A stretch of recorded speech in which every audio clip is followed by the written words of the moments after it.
So this can be, pretty much all self-oriented interests, and just how you are coming across as you make your way through your daily life. So now with solar eclipse revolution appearing in there, this says exactly what it is.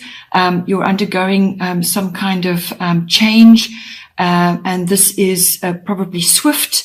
It's going to happen quite suddenly. So you may just suddenly feel a change of direction is required, or you may have an upheaval and then have to make a change of direction. But through all of that, through all the change and perhaps feeling a bit uncomfortable, in having to make changes, then you need to just focus on the present. Keep your attention on what is directly in front of you. You may have a decision which needs to be made, or you may need to create or fix something in order to bring about something better. On the other side of this sort of change or rearrangement is something better. It's necessary for you to move forward. So whatever changes are occurring, it could just be an internal sudden realization that you're having. Something suddenly comes to you. You suddenly realize what it is you have to do or what action you need to take. And there's going to be a rearrangement of your world, so to speak, and how you move forward in your world. So it's a transformational card. It's a transformational influence. You're entering a new phase of life, a new start. It's also about breaking old patterns. So however it affects you, whether it's your physical body or whether it's your attitudes and your, how you are perceiving the world and moving forward, there's change there. But it's necessary change because there will be something much better for you on the other side of that. That initial period of trying to work things out after the upheaval, from that will come something much better. This will also, because it's your first house and how you are making your way in the world and how you are projecting yourself, it will come in later on in your 7th house as well, and also in any kind of interaction that you're having with others, because it affects yourself, how you are perceived by others as well. So we'll get to that later. In your 2nd house, you have Gemini, I think. So the 2nd house is everything to do with your money and your income. It's also your values and your self-worth. And your possessions, your property, land, so on. And it's all about what you own as well. So now with this coming in, your words are going to be really important. Gemini rules communication. So this is communication of all kinds, but your words really are going to be important, whether it's written or what you're saying. So you need to be sort of quick-witted, quick thinking. You may have to change your mind about something, or you may be changing your mind about something, or you may have to explain yourself in some way. But it's all about paying attention to what needs to be said. And also learning comes into this, versatility, new ideas. So it could also be, perhaps you're changing your monetary situation. Perhaps you have to ask for certain things. Perhaps you have to change the way you are billing for the time that you do. But not in all cases, it's all about communication, how you put yourself across and how you actually speak up about what it is that you require. So it's also be careful that you don't give too much information away. If you're changing something about your finances or your ownership of things or your possessions, don't give too much information away.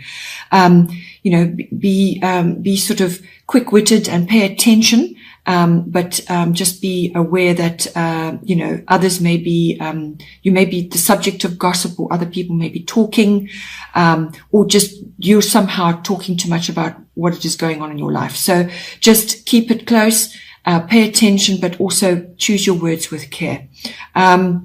You may be having quite a bit of nervous energy about things as well. Perhaps you are a little bit nervous about certain things you want to change, or something that you want to, some sort of ownership. It's, as I said, it's also about self-worth and your values.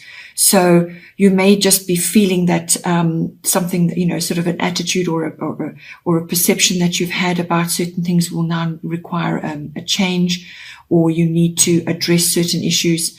You may also be feeling a bit restless about certain things. Perhaps you're feeling restless about what the money that you're earning for the time that you're putting in, and you need to change that, or possibly you need to bring in technology to make you more efficient, or to manage your money better. There's lots of ways that this can come in. But it's words, it's change, and technology, and bringing about, bringing to you what you require, using your wits and your mental faculties.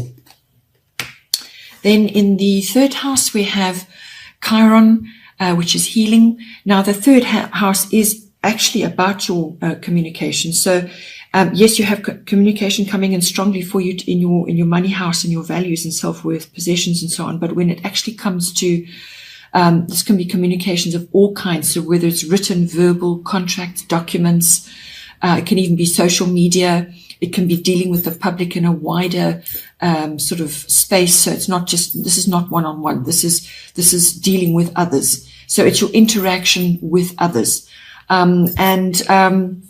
With Chiron, there's transformation required there. So this is basically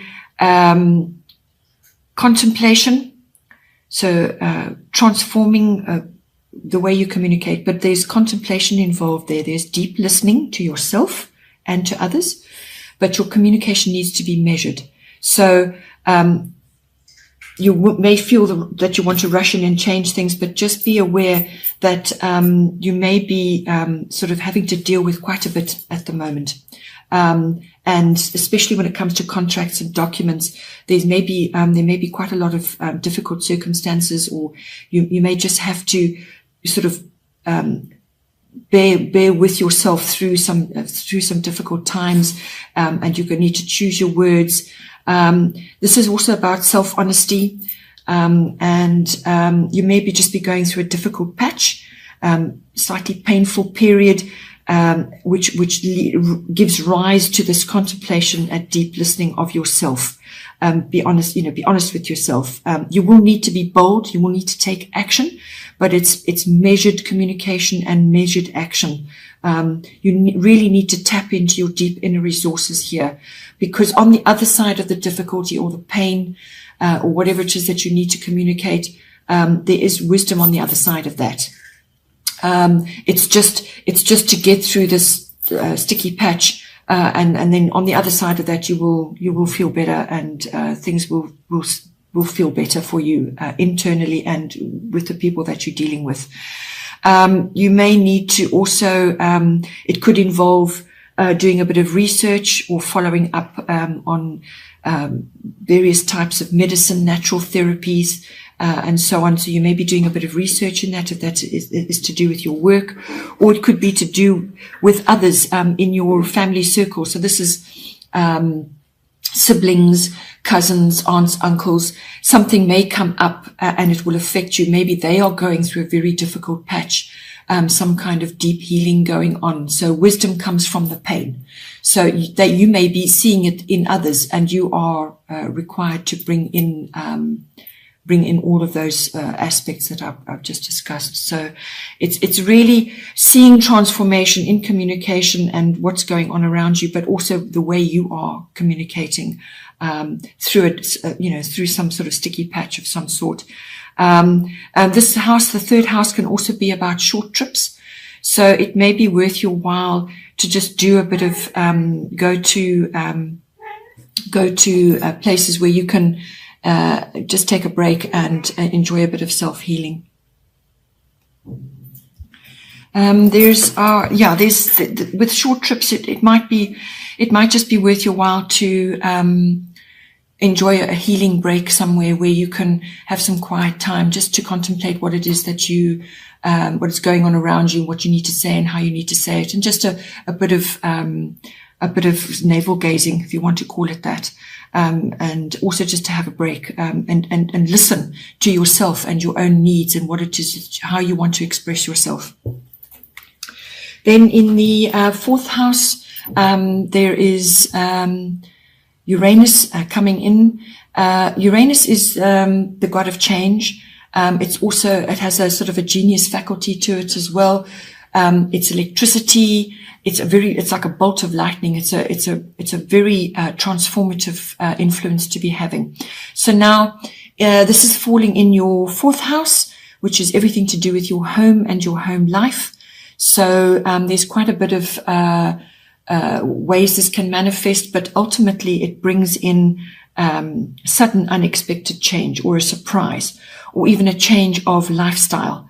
But it's necessary. Whatever it is necessary for your own personal growth. It may bring in relocation of some sort, or it could be even a change within your home.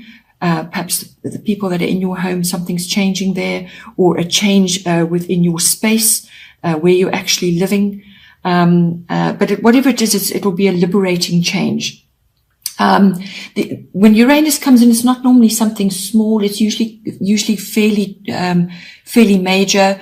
And it could just be a complete and utter reorganization of your space, so that it frees your time up, or frees your energies up. But it really is a transformative change. So literally from one day to the next. It may also be that you're aware of things that need to happen.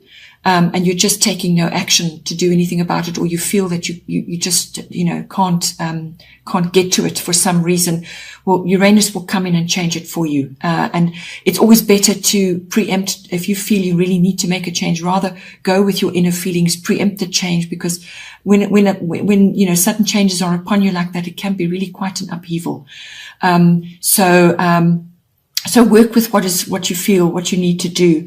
But it also could be that you have a new perspective on your home life. You have some kind of a realization about what it is that you need to do, or once you've been forced to make a necessary change, you will feel better after that sort of period has passed. You will feel better about where you are, or what's going on around you. It's a new perspective. Also, if you're changing situations within your home, it could also be technology coming in. You may have new gadgets. You may have to deal with wiring or electronics, or some kind of this is advanced tech. But if you're not really exposed to tech, so even a new smartphone can be advanced for you. So it's essentially the home life. The other aspect that may come in for you in the 4th house is also your ethnic identity, your foundation, your early life, what you came from. So this could also be undergoing some kind of rearrangement of some sort, or just your perception of that. Something may come to light. Suddenly you realize something, or an idea comes to you, and it could affect you in that way as well. Then in the 5th house, we have Mercury, mind. So this is the 5th house is everything to do with your children, or children that you may be working with or exposed to, not necessarily your own, but children come in there. It's also your creative side, whether you are working in a creative field, or you just have enjoyable hobbies, or something that you like to do. Art, it doesn't necessarily mean art. Creativity is a different thing. You can be a creative thinker, or you can be a creative speaker, or you can just be creative in arranging outings for your children. So creativity comes in where you really apply your mind to everything that's going on, and pull a whole lot of aspects together to make an enjoyable and productive outcome. So it rules children, it rules your creativity, your creative side, and it also rules love affairs. It also rules recreation of all kinds. So having fun, sports, different types of recreational activities, and that can be anything. That can be sewing, that can be some sort of activity which you particularly enjoy. It could be anything, really. So what this aspect is bringing in for you is to apply your mind to whatever it is that you're doing, and take an intelligent approach. Think about your words. It's a very mental aspect. You may have to mediate in some way.